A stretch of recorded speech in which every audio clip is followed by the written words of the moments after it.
పేరు నరేందర్ గౌడ్, తెలంగాణ బీసీ సంక్షేమ సంఘం రాష్ట్ర అధ్యక్షుడిని. తెలంగాణ రాష్ట్రంలో జరుగుతున్న గ్రాడ్యుయేట్స్ ఎమ్మెల్సీ ఎన్నికల్లో రాజకీయ పార్టీలు నిలబెట్టిన అభ్యర్థులను చూస్తే చాలా హాస్యాస్పదంగా నవ్వొస్తుంది. బీజేపీ పార్టీ అంటే ఈ దేశంలో నరేంద్ర మోడీ గారిని చూస్తారు. నరేంద్ర మోడీ గారు విశ్వగురువుగా దేశాన్ని తీర్చిదిద్దారు. అత్యంత నిజాయితీపరుడు, దేశం కోసమే బతుకుతున్న నరేంద్ర మోడీ గారు ఒక పక్క.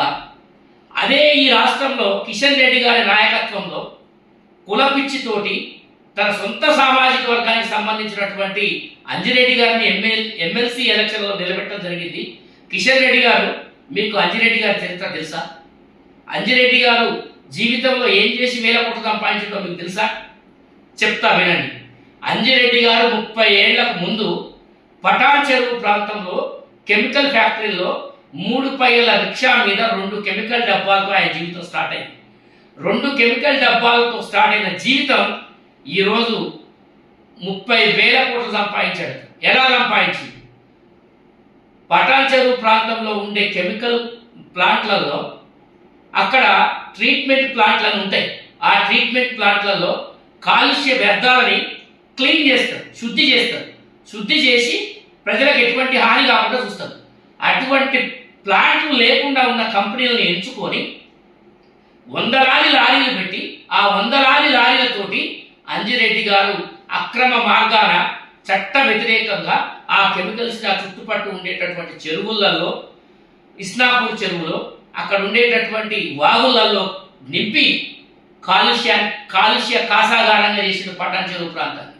అతని యాటిట్యూడ్ వల్ల, అతని యొక్క బిజినెస్ వల్ల, అతడి డబ్బు వ్యామోహం వల్ల వేలాది మంది ప్రజలు క్యాన్సర్తో చనిపోయారు, అనేక అనారోగ్యాలకు గురయ్యారు.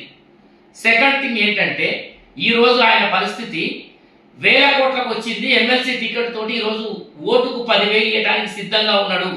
ఎవరి డబ్బులు అనే విషయాన్ని పట్టభద్రులందరూ కూడా ఆలోచించాలి. ఇంకొక విషయం ఏంటంటే, అంజిరెడ్డి గారు మీరు పదే ఒక వాక్యాన్ని చెప్తున్నారు. గోడ మీది పిల్లులు, మిగతా అభ్యర్థులు గోడ మీది పిల్లులు అంటున్నారు. మీ చరిత్ర ఏంటి సార్? మీరు గోడ మీది పిల్లి కాదా? ప్రజారాజ్యంలో మీరు టికెట్ అడిగితే కాంగ్రెస్ పార్టీలో ఉండి మీరు ప్రజారాజ్యం టికెట్ ఆశించారు. వాళ్ళు ఇయ్యలే. నువ్వు ఇంత దుర్మార్గుడివి, నీ వల్ల ప్రజలు ఇబ్బంది పడ్డారు. అక్కడి నుంచి వెంటనే బీజేపీ పార్టీకి పోయారు, అక్కడి నుంచి వైఎస్ఆర్సీపీకి పోయారు, అక్కడి నుంచి మళ్ళీ కాంగ్రెస్కి వచ్చారు, ఇక్కడి నుంచి మళ్ళీ బీజేపీకి పోయారు. ఒక పార్టీని మూడు సార్లు బట్టలు మార్చిన చరిత్ర ఇది. నీచమైన చరిత్ర ఇది. నీ చరిత్ర గురించి చెప్తే ప్రజలకు తెలిస్తే ఎవడు ఓటు కాదు కదా. ఇంకా రెండో విషయం కూడా ఉండదు ఈ విషయం. అదేవిధంగా ఆల్ ఫోర్స్ నరేందర్ రెడ్డి. ఈ ఆల్ ఫోర్స్ నరేందర్ రెడ్డి అనేటటువంటి వ్యక్తి ఉత్తర తెలంగాణకు సంబంధించినటువంటి వ్యక్తి. ఈ ఉత్తర తెలంగాణకు సంబంధించిన విద్యా సంస్థలన్నింటినీ, ప్రభుత్వ విద్యని మొత్తాన్ని సర్వనాశనం చేసి, ఏ స్కూల్లో పిల్లల్ని లేకుండా చేసి, విద్యార్థుల్ని డొనేషన్లు వసూలు చేసి, పేద విద్యార్థుల రక్తం దాగి, పేద విద్యార్థులు తల్లిదండ్రుల రక్తం దాగి వేల కోట్లు పోగేసిన Alphores Narender Reddy education mafia. ఈ ఆల్ ఫోర్స్ నరేందర్ రెడ్డిలు, ఈ chemical mafia, medical mafia Anjireddy ఈరోజు మేము శుద్ధపూసలమని పట్టభద్రుల ఎన్నికల్లో నిలబడ్డామని చెప్పేసి పట్టభద్రుల దగ్గర ఓట్లు అభ్యర్థించడానికి వస్తున్నారు. మిత్రులారా, పట్టభద్రులారా, మీరు వివేకవంతులు, ఆలోచన పరులు, ఆలోచించండి.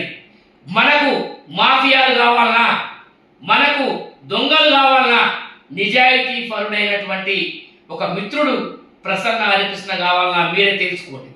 ప్రసన్న హరికృష్ణ గారి గురించి చెప్పాలంటే ఆయన ప్రతి విద్యార్థి లోపల ఉన్నాడు. ప్రతి కాంపిటేటివ్ ఎగ్జామ్ రాసిన విద్యార్థికి ఆయన శ్రమని జోడించిండు. గ్రూప్ 1 రాసిన విద్యార్థులకు ఆయన శ్రమని జోడించిండు. సరళమైన పద్ధతిలో ఎడ్యుకేషన్ సిస్టమ్ తీసుకొచ్చిండు. వేలాది మంది కానిస్టేబుల్ నుంచి గ్రూప్ 1 ఆఫీసర్స్ వరకు, సివిల్స్ వరకు కొట్టడానికి ఆయన కృషి ఎంతో ఉంది. ఈరోజు రేపు వచ్చే గ్రాడ్యుయేట్స్ అందరూ కూడా ఆయనని ముందుండి నిలబెట్టుకోవాల్సిన అవసరం ఉంది. ప్రభుత్వ అసిస్టెంట్ ప్రొఫెసర్గా ఉద్యోగానికి రాజీనామా చేసిండు. ఆయన దగ్గర అంజిరెడ్డి లెక్క, ఆల్ ఫోర్స్ నరేందర్ రెడ్డి లెక్క అక్రమ మార్గంలో వచ్చిన డబ్బులు లేవు.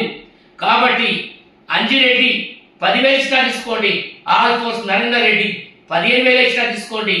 కానీ మన ప్రసన్న హరికృష్ణ గారు డబ్బులు లేని బిడ్డ కాబట్టి ఆయనకు ఓటేసి గెలిపించుకునే బాధ్యత మన మీద ఉంది. ఆయనని పట్టభద్రుల ఎమ్మెల్సీ స్థానానికి తీసుకెళ్లి ఎమ్మెల్సీగా కూర్చోబెట్టి స్వతంత్రంగా పనిచేపించి ఈ రాష్ట్రంలో మార్పుకు నాంది పలకాల్సిన అవసరం ఉంది. మిత్రులారా, జై బీసీ.